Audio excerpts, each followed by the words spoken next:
You know, this is the cleanest and nicest police car I've ever been in my life.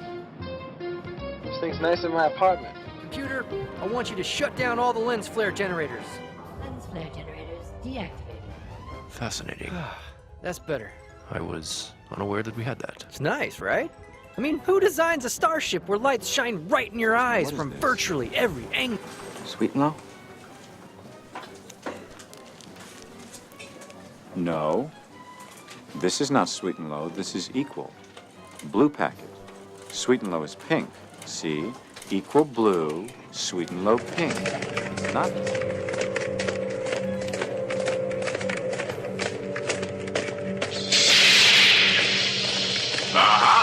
Darth Vader, only you could be so bold. The Imperial Senate will not sit still for this. When they hear you've attacked a diplomat... I know you have been inconvenienced, and I'm prepared to compensate you.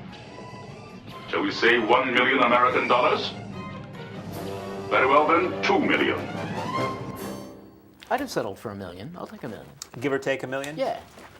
You know. And, sorry, I was having one of my episodes again. And that way I could pay like a half a year of your salary. Yeah. We wish. Hi, I'm Mark. And I'm Tom. And we are the Cinemaniacs. So we have a lot to talk about. We better go right now. Would you like to start? Sure, I'll be glad to. Ben Affleck is the accountant. See, that's how many we have. So Ben Affleck is the accountant. See, If you clap every time they say the title in this film, your hands are going to be really right. sore. You're in big trouble. Did it once. So, I thought this was a good movie. Okay. My thoughts will probably be less verbose today because I want to get to the stuff at the end, which is the stuff I really care about. So Affleck is very wooden in this film, but that's his character. Yes, so in a right. sense, it works for his acting ability. I think Right. he's a much better director than actor. He's fine as an actor, but as a director, I think he's quite good. This is a great film to watch not knowing much about it, because as the secrets are revealed and how everything is connected is revealed, there's a lot of aha moments, some of which were a little... made my face scrunch up a little bit, because when they start laying out rapidly how things are connected and Right. sequences and people, it was a little much for me at once. But overall, there's some wonderful violence and gunplay, and people in the audience that I saw this with were applauding at some of the particularly efficient kills. It is funny at times, and for the most part, nicely shot. There's a little too much shaky on some of the hand-to-hand stuff. But otherwise, I thought The Accountant was a decent time at the movies. No classic, but is certainly a decent matinee. Right. I was kind of surprised. I basically exactly what you said. I'll be interested to see this again when it comes out on video, or I might even go to the theater again to see it, because it is rather dense and convoluted. And that's not necessarily a negative, how it all plays out. It's fun when they wrap stuff up. I also agree that Affleck, I think he's going to be one of our greatest directors, but I went into this really hesitantly because he is so wooden. His performances are so flat. If you think of Argo, is from, in my opinion, the perfect example, where he's just like this throughout the entire thing. And so I went into The Accountant thinking, well, maybe this will work for the character, and I think it did. So I ended up both being, I guess not surprised, because I like Anna Kendrick. I thought she was kind of wasted. J.K. Simmons is good. So it's funny, when I left the theater, I was really pretty high on it. Wow, what a surprise. That was really, really good. And in retrospect, maybe not so high. I'm thinking a 7 at this point right now, whereas when I left, I was thinking 8, 8.5. But still going to be interested in seeing it, and I think if you like Simmons, if you like intrigue films, I thought this worked pretty well. So I was pretty high on The Accountant. And it was very pro-autism. That's true. Not like, hey, Absolutely. we should all have it, but if you have it, you know, maybe you can still kill people and make money. So up next, a film which I did not see, so we're going to cut the BS. It is called The Queen of KATWA.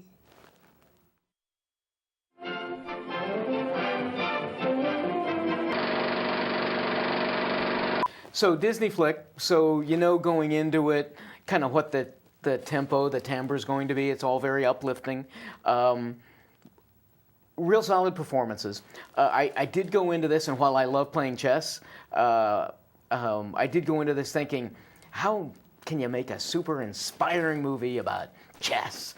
And obviously it's not about chess. It's about her travel and her realization of what the world is like and their ability to try to overcome obstacles, as any good story is. What I was struck most with, fine performances by everybody. For some reason, in that trailer reminded me, what I was struck most with is, with any film, often, and we're hypersensitive to it, you can tell, oh, this was on a set, or here's camera, and it has the filmic feel. I never got that throughout the entire film with this. I just felt like that I was an observer who happened to just kind of look into this world. And so in retrospect, I thought this was extremely successful in doing that, in bringing that world and her existence to me. I think it's a great opportunity to open up what things are like if you're sheltered and you live in Keene, New Hampshire, and you don't know what the world is like. It's an opportunity to see certainly other cultures. So I thought this was real successful on all levels. Traditional Disney, so that's not a negative really, but overall I thought Queen of KATWA was very inspiring and successful in what it wanted to do. And this film involved youths? Yes, youths. Did you see anything else that involved youths recently? Strangely enough, I did. And once again, they're not... see how he did that? How he worked that in there? Because he's a professional. But when you're not super happy about where the things are going, you're going to have to realize that middle school might end up being the worst years of your life. The next show will start in 4 minutes. So you, as we were talking while the trailer was running, you thought this was looking similar to what was the Diary of a Wimpy Kid? That's what I was afraid it would be like. Right. So I went into this, and again, we see pretty much everything that's screening at Keene Cinemas. Thank you to everyone over at Keene Cinemas for letting us see these things.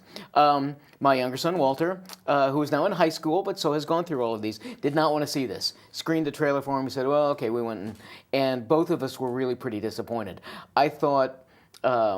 it tried too hard. There's a surprise with one of the characters in there and how our main character interacts with this other character. There's a little surprise there that I thought was relatively clever. We could kind of see it coming. So I'm trying, I don't want to give away anything. It's the werewolf, right? Right, exactly, yeah. And I was looking for more humor. I was looking for something more. The kid, one of the things, the running gags, as if you will, is that the kid's an artist and he draws all these different things, and sometimes they come to life. And so I was thinking, oh, this might be like a Calvin and Hobbes. That'd be kind of fun. And that's so sporadic that it almost feels like it interrupts the story when they come in. And for me, the two funniest characters are the bad guys. It's the principal and this evil, soon-to-be stepfather. And they're the funniest characters of all of them. I didn't have any connection with... and again, this is for kids. It's not for us. There's some attempts to throw some stuff in there for adults, I guess. But so for kids, I think they might enjoy it, although mine didn't. I just didn't see that this had, while it had a lot of opportunity, I didn't think it really paid off. I, on the other hand, actually quite enjoyed this. Well, I'm glad for you. Now you have to understand, we don't pay to get in, okay? So not having to pay to get in, expectations are lowered. Thinking you're going to hate it and it's going to be excruciating, expectations are lowered. So to say if I had to pay and thought this was going to be good, I might have felt differently. I had a good time with this. It reminded me of the Savage Steve Holland movies of the 80s, okay. Better Off Dead and One Crazy Summer, both of which featured, animated flights of fancy. I really liked that, and I liked the style of the animation and where those went. I love the style of the animation. It was really fun. I had no idea. I went into this totally blind. Right. Other than the title, which made me think it was going to be excruciating. The main character was likable. It wasn't a bunch of kids who you wanted to watch fall into open manholes or be set on fire. The principal villain character was a little too aggressively square in his performance, but even there were some very subtle things that were thrown in verbally and low in the mix that I was surprised were in there. I'm not saying they're necessarily dirty. They were just a little bit more clever than I expected out of this. And overall, I really just had a good time with it. And they call it, the worst years of my life. And I'm looking at this, I'm like, buddy, these are the best years of your life. I don't believe that as far as middle school is concerned. But as far as this movie is concerned, I'm like, you're having a blast. What is the worst years part of this? This is super picky, and maybe because we weren't enjoying it quite so much, but my son and I both were stopped a couple of times. It's about this kid. He's taken off to a new school. He has to work his way in. Oh, the administration is awful. So he's going to pull pranks. He's going to, the principal has all these rules. And so the kid's going to go through and break every single one of the rules. And some of the stuff that he does overnight, it seems to me would take like a week to do. And so like what we saw in his office, you come in and the principal's office is literally covered with Post-it notes. And so I know it's a movie and I know it's a comedy, but they're so outlandish that it took me out of it for a couple of times. Did that bother you at all, or were you right with it? Which no, hopefully you were. He had help from his best friend. That's true, I guess. See Must the have film been it. and find That's out why right. that's funny. Anyway, no, I liked it for what it was, and because most kids' movies that are aimed at this audience, which really is like junior high kids, are solely for them, and it's just dumb, gross jokes. And I'll get back to my comment that I have higher expectations and want more in theaters. I think when this comes around to video, I'm probably going to knock it up another notch or so, because I think it'd be a lot more fun at that stage.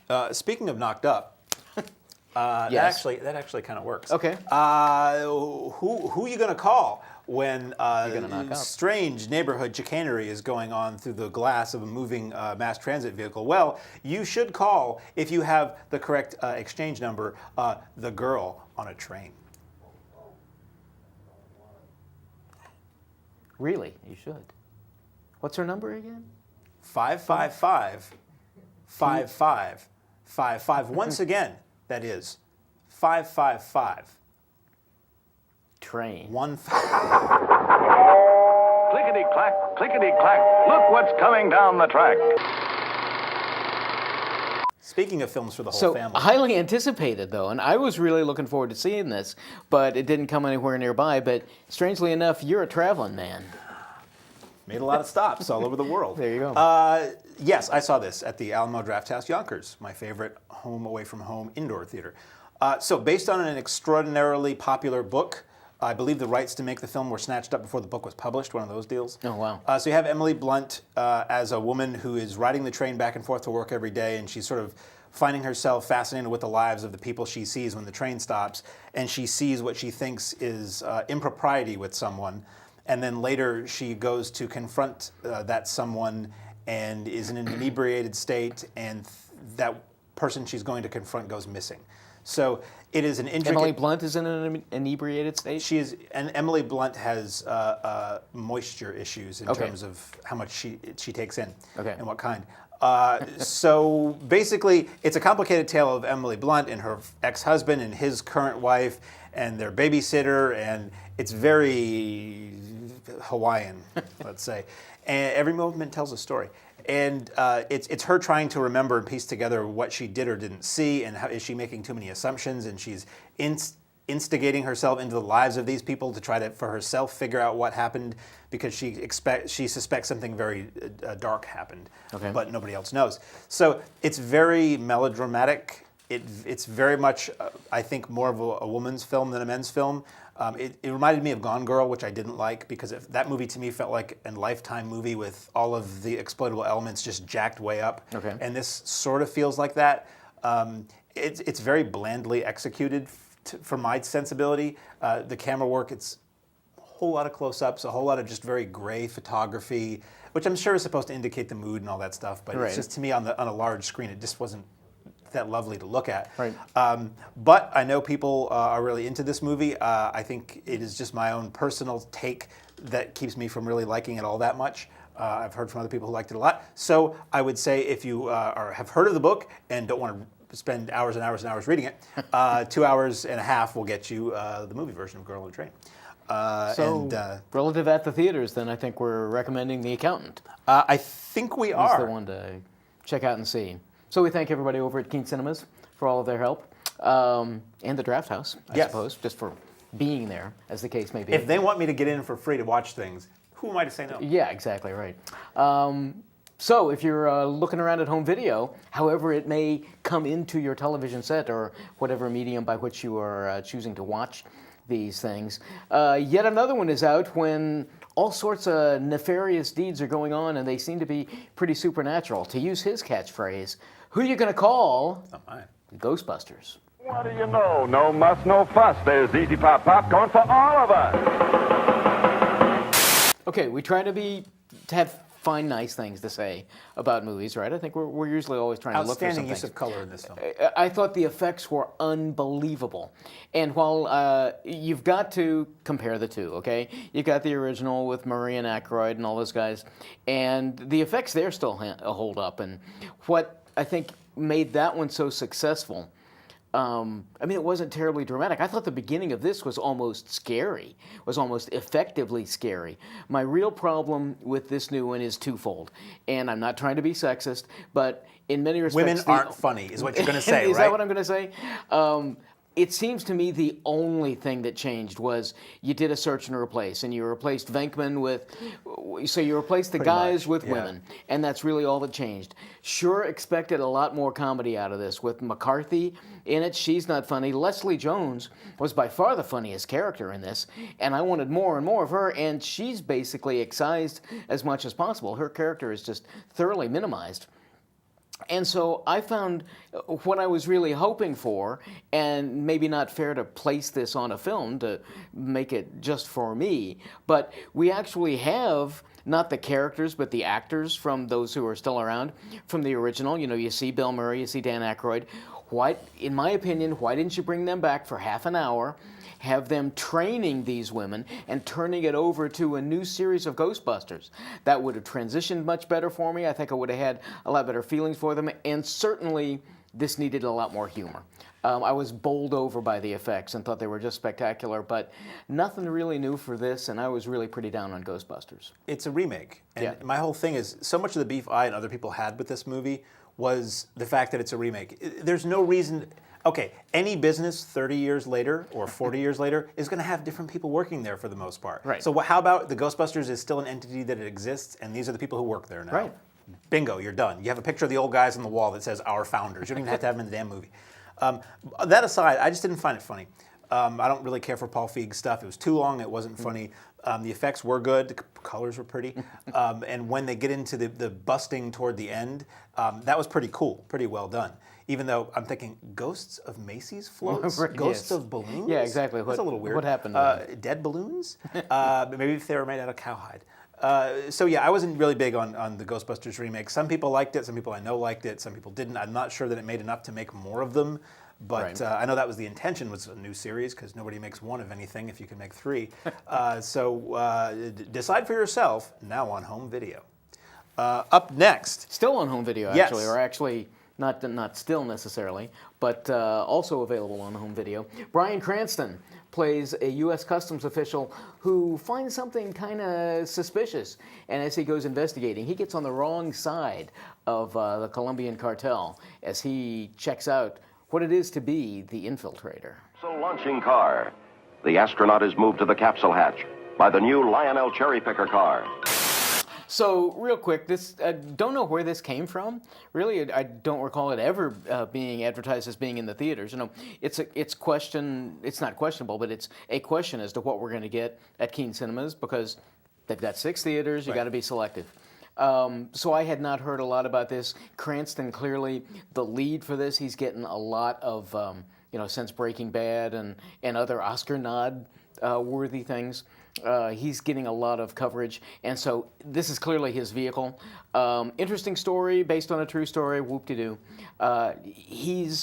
You got to be a fan of his if you're really going to be seeking this out. I thought it was an interesting story, decent amount of action, R for some language in adult situations, but I thought if you're scanning through and want to pick something up for a couple hours, I thought The Infiltrator was pretty interesting.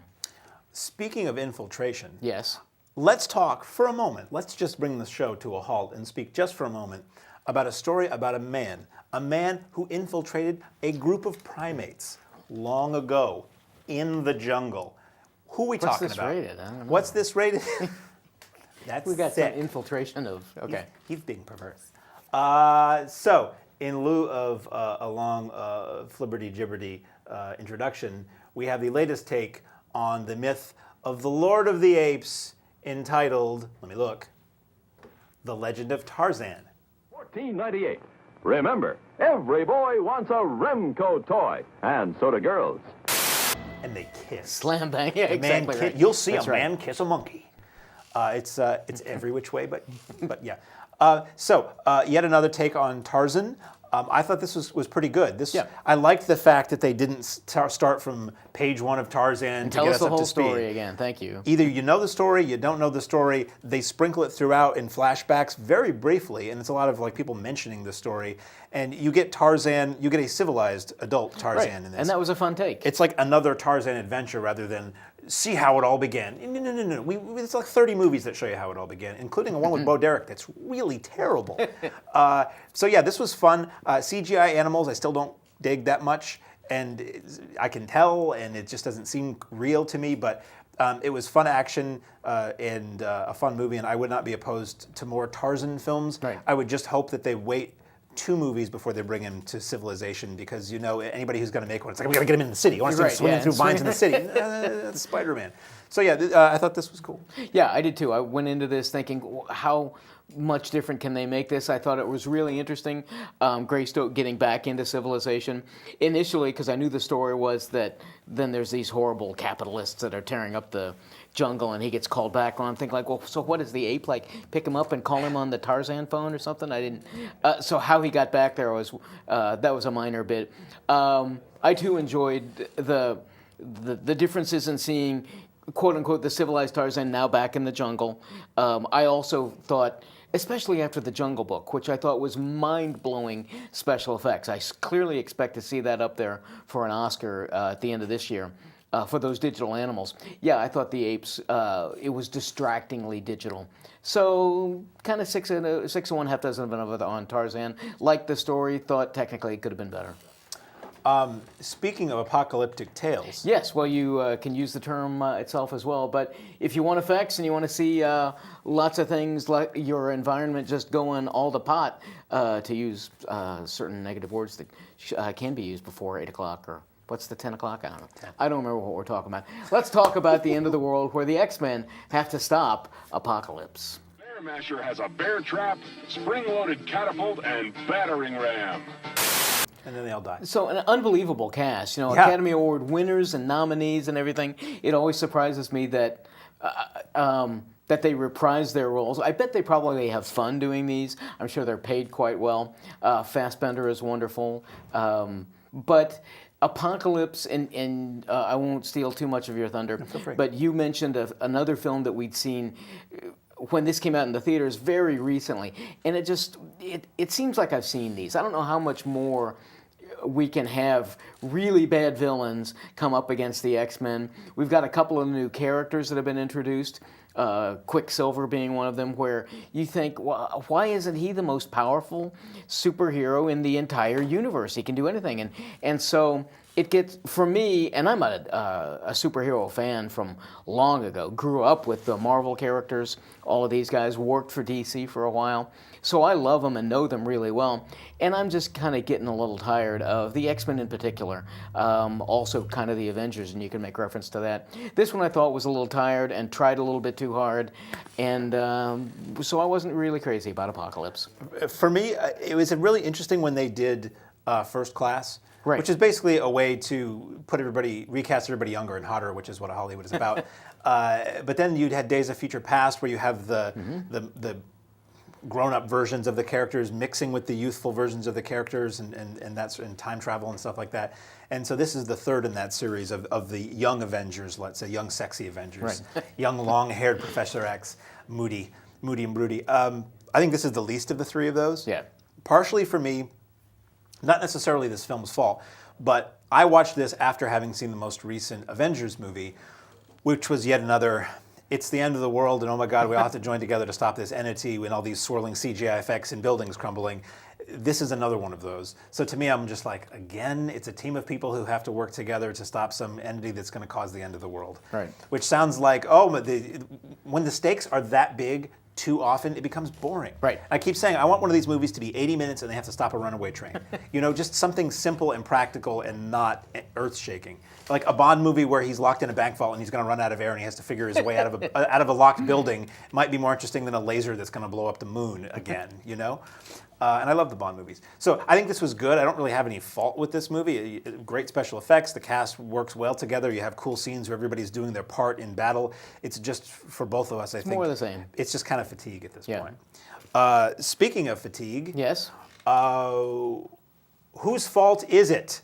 Not mine. That people are being murdered left and right in Italy in, we think, the early 70s, with black glove killers and razors and strange people in wheelchairs and all sorts of intrigue. Well, it certainly may or may not be the fault of a young woman named Francesca.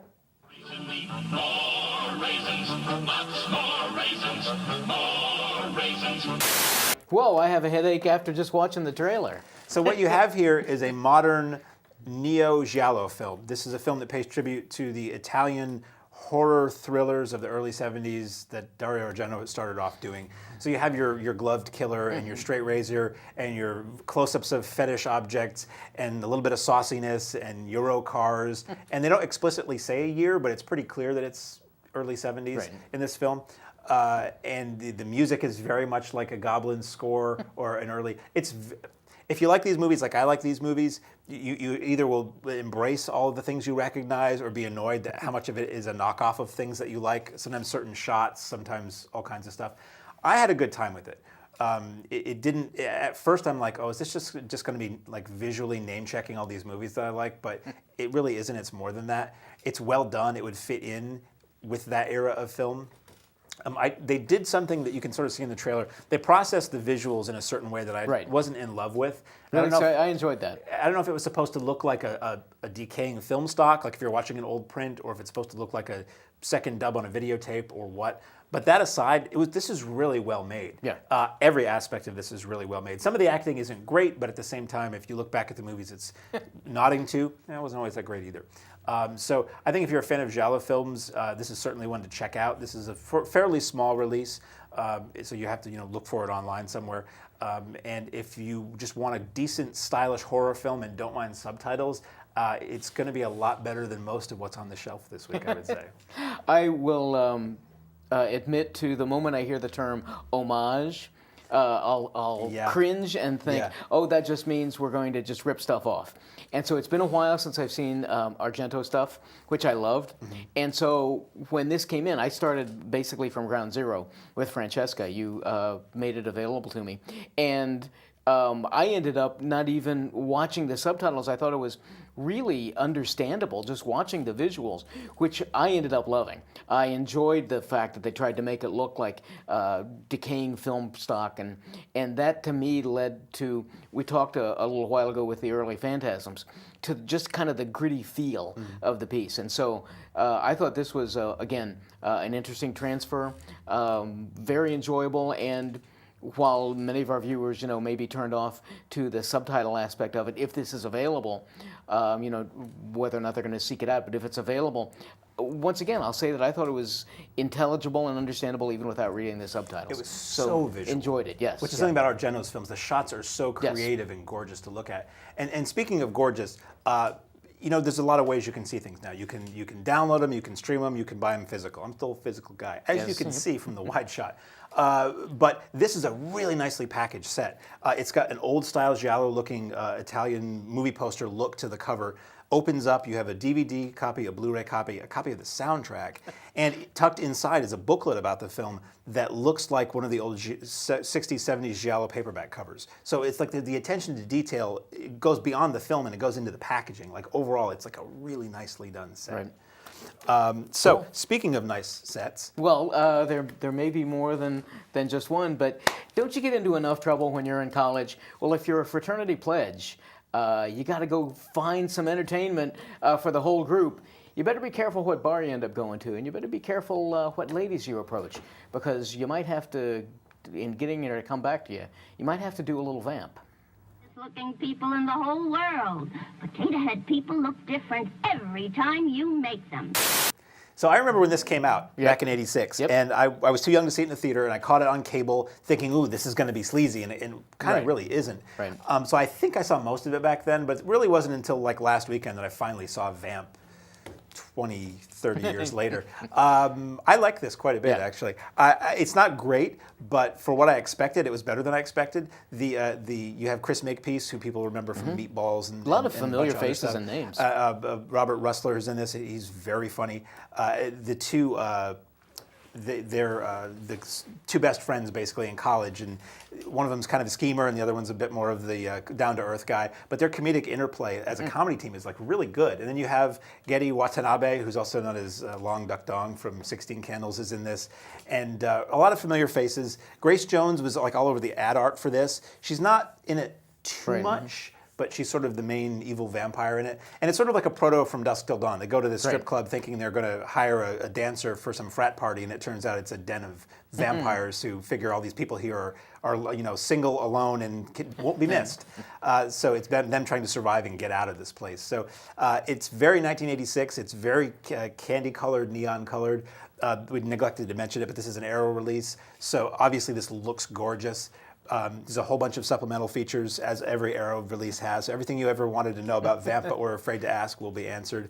And overall, it's a pretty much, I think, forgotten, fun little B-horror film that would be ideal for Halloween viewing, as this is that month. I remember this from seeing it in the theaters at the time. And what struck me upon reviewing it was how much fun it is and how much fun they seem to be having making it. Yeah. There are the movies that you like to laugh at because they're so bad.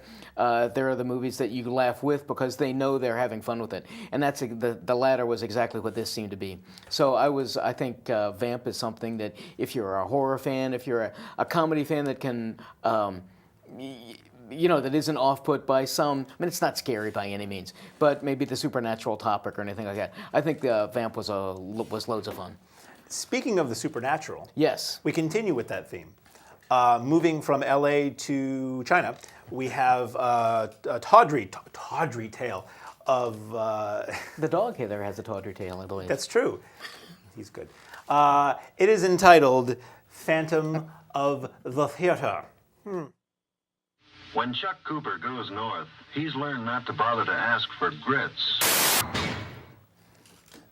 So we're back. Some Asian fury right there. So, kind of, in some respects, my opposite feeling on this one. I found myself really entranced by the visuals and just thinking, I wish I knew the specifics of what was going on, because I found having to read the subtitles a little distracting in this and trying to put it together. So that's probably me, but I really enjoyed this and wanted... ultimately, the positive comment is it looks spectacular. It looks like a wonderfully well-done horror film that I wish I knew a little bit more about what was going on with it. It's one of those things where I generally prefer subtitles because dubbing kind of kills the original performances. Right, sure. But at the same time, sometimes like this and another film I wish I could talk about today, there's so much dialogue, you really wish you had the ease of not having to read it and be distracted from that. So I kind of agree. This movie looks gorgeous. And I wonder, I have a strong feeling this was probably released in 3D originally, and so that probably worked really well. Interesting. Okay. The setting of the theater is beautiful, the clothes are beautiful, it's really lovely to look at. I thought it was a little silly. It was really heavily melodramatic, to the point where I was just finding it hard to get into the movie because it was so, which Asian cinema and theater has a tendency to do sometimes. So I didn't really love this all that much, but I would say if you're interested in a gorgeous to look at Asian ghost story featuring people being murdered and ghosts of ancient acrobats, then Phantom of the Theater might just be for you. Speaking of Asian horror, it could be depending on what your town is like. Be careful who you're letting in. I'm not trying to be xenophobic or anything like that, but in one particular town, you bring in a stranger, and all of a sudden, everybody around you starts kind of finding themselves knocked out and 6 feet under. You want to be careful, as one policeman is, as he tries to save his young daughter and tries to keep her from succumbing to the wailing. Fire the rockets, back the space missile into the launching pad, and start the countdown. Doesn't look good for him. No. This was really interesting. Yeah. This is a very thoughtful, I'm not going to say slow-moving because I didn't really think it was, but it takes its time. And bad stuff is going on in this little village, and this cop is trying to figure out what it is and why his daughter may be involved in it. And he focuses his attention on this guy. I believe this is a Korean film, and I believe the bad guy, so to speak, was a Japanese guy. So he was an outsider. Okay. What's this guy doing? Right. And they start harassing the guy, and I don't want to get too much into it, but it was pretty well done. And ultimately, when things really start going down toward the end, pretty darn creepy. A lot of it is like a slice of life, and these people desperately trying to either fix the psychological damage that's going on or fix the supernatural damage that's going on. You're not really quite sure until the end which way it goes. So I will say I kind of wanted to read a synopsis of the movie afterwards because it wasn't 100% clear to me what happened in the end of the film. But overall, I thought The Wailing was quality entertainment. Right, I agree. What surprised me was the supernatural bent that it occasionally implied, and so that was fun. I did find myself kind of veering back and forth between the, and you put it well, the psychological versus supernatural track. But I thought performances were good, and you know, overall, I think, and it looked really, really wonderful. So this was another kind of a pleasant surprise. Yeah. Okay, cool. So we made it through all but one that we were going to talk about today. You're going to have to wait until next week to figure out what that other one was. But it won't be alone in the Arrow Video Corner. Let's put it that way. While we have time, yes, I saw the new Godzilla movie. How exciting for you! The new Japanese Godzilla, so like I call it real Godzilla, called Shin Godzilla. It's an extremely limited release. I think only until tomorrow. So if you're out anywhere and you want to see it, you better do it today. I thought it was quite good. The new Godzilla is fantastic. The scenes of destruction are fantastic. Only downside is that the majority of the film involves people in rooms talking. It's basically a spoof and a critique of government bureaucracy and inefficiency, which is funny. But after about an hour of that, you're like, how about somebody stomps on something? Right. But otherwise, I thought it was really cool, and it was great to see that on the big screen. Cool. Next week, we will have more to talk about. We don't know what it is yet, except this film that we're not talking about today. Until then, I'm Mark. And I'm Tom. And we are the Cinemaniacs.